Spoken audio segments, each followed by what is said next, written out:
All right, what's good, everybody? It's your boy Kendall Julius. I'm with the homie Elijah. We back. It's another movie review. Today we're watching Ant-Man and the Wasp: Quantumania. Now this one I'm very excited for. It's the beginning of Phase 5.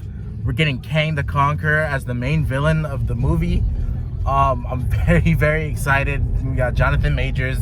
He's a big player in Hollywood right now. Yeah. And some expectations for this movie are pretty high. It seems like this movie will kind of change the tone for the Ant-Man franchise. You know, the first two have been very on the more comedic side. I mean, you can kind of say that for most Marvel movies, but this one definitely seems to be taking itself a little more seriously. And I'm very excited to see where this goes. And yeah, I'm very excited. Excuse me, sorry. Oh my god. I'm very excited to see Paul Rudd back.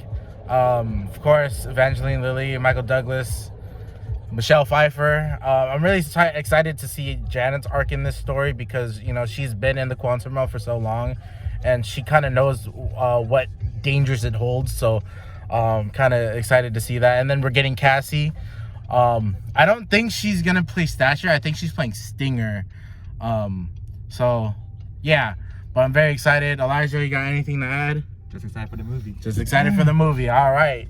Kang the Conqueror, and we're getting MODOK too. But yeah, and right now we're just gonna kind of go around, maybe do a little toy hunting. I'm actually broke, so I can't really buy anything, but just like window shopping, and then yeah. So I'll see y'all in a bit.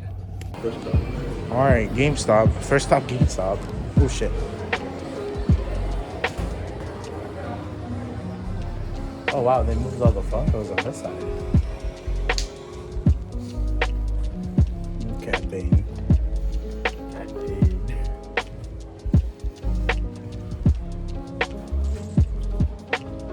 Oh, they have that Electra. What they got over here? They have Kano, Baby Nezuko, Daki. How much is Daki going for? 75. Ooh. Ooh. 75. You're lying to me right now, bro. It's Uta. Uta's? She's probably what, 26, 27, 28. Maybe. I might have to come back for that.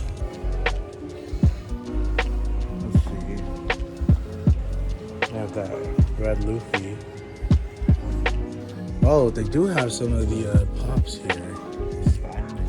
Yeah, I only have the Andrew Garfield one, and then this one. I have this one right here. It looks like they have these Bulma. I already have these ones though, so I'm good on that. Dude, they have a lot of Maki stuff too.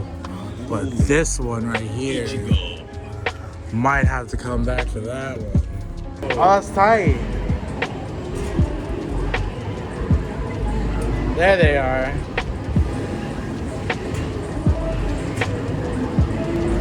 That's fucking insane. What's it, JoJo's game? That's crazy. This is an old one too, yeah. Wow.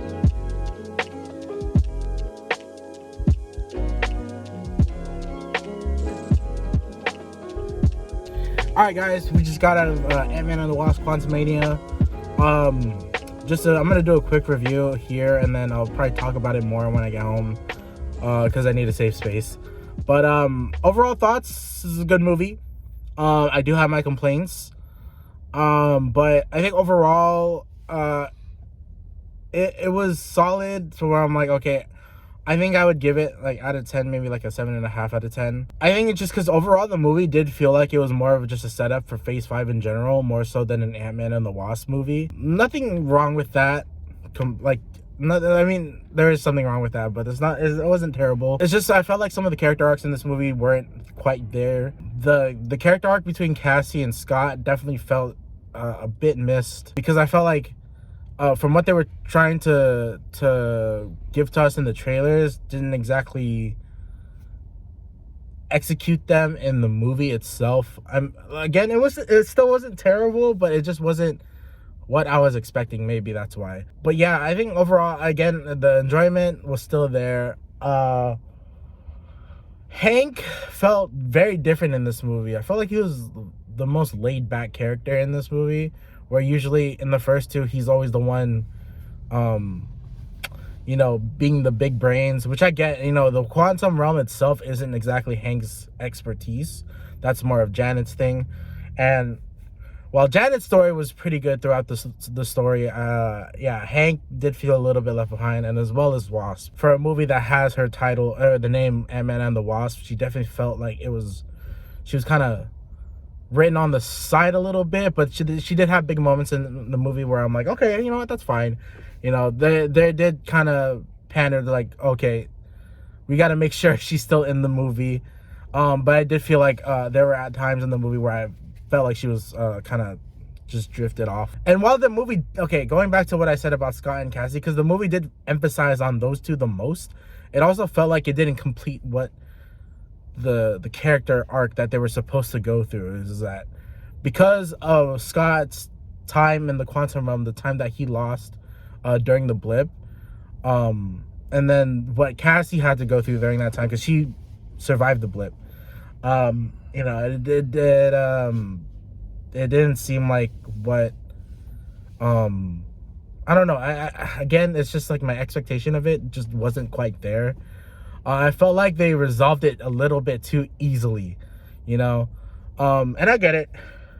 Maybe they just needed to kind of move past it, but I wish they kind of spent a little bit more time on that.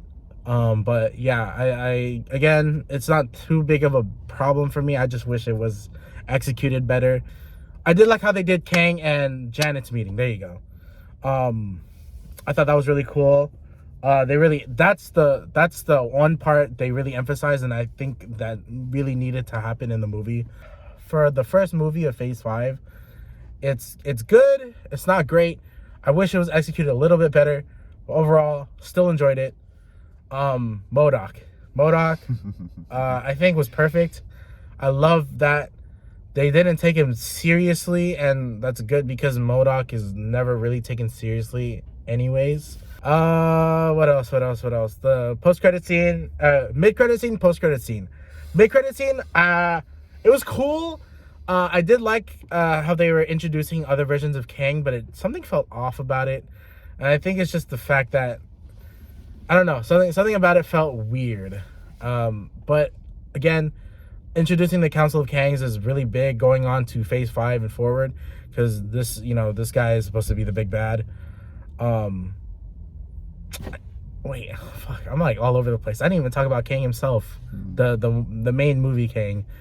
He was amazing. I think for the most part, for what Jonathan Majors was given, I think he did really good. I don't know, I didn't really like how they handled it at the end though. But it is what it is. Not too much of a problem with me. Again, they're setting up for other Kangs to appear, like Ramatut. If you watch the post-credit scene, please make sure you do. That's a big spoiler. Yeah, Kang, I think dude, there were some times for sure I was definitely on the edge of my seat. Well, again, this is his first introduction movie. I wish he was a little bit more intimidating, because this is supposed to be bigger than Thanos kind of thing. Not that he wasn't. I just felt like some of the scenes that were given kind of felt a little bit undermined. But like I said, for the most part, he was really great throughout the movie. I enjoyed it. And yeah, okay, going back to the mid and post-credit scene. Mid-credit scene was just okay. It was still cool, but the post-credit scene I think was a lot better. Spoiler alert, which I probably should have said a long time ago. It is a lead-in to Loki season 2, and I fucking love it. And like Loki and Mobius, the Owen Wilson's character, they both appear in it as well, and they're watching I think maybe an earlier version of Kang, or at least He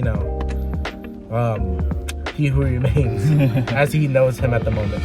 But yeah, I think overall I give it a 7.5 out of 5. It was good, not great, still enjoyed it.